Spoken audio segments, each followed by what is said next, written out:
লন্ডনে সফরের সময় বাংলাদেশের প্রধান উপদেষ্টা ডক্টর মোহাম্মদ ইউনূসের সঙ্গে বৈঠক করার অনুরোধ জানিয়েছেন টিউলিপ সিদ্দিক।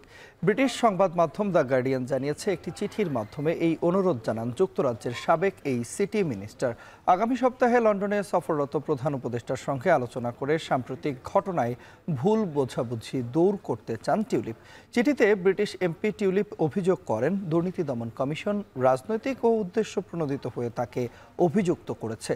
দুদকের দাবি, তার খালা শেখ হাসিনার শাসনামলে ক্ষমতার অপব্যবহার ও প্রভাব খাটিয়ে অবৈধভাবে ৭,২০০ বর্গফুটের একটি প্লট দখল করেছেন tulip.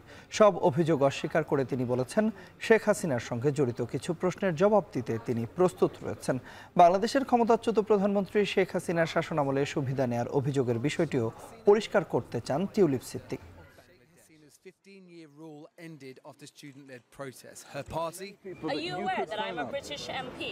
I am. You are. You're also very Minister, he's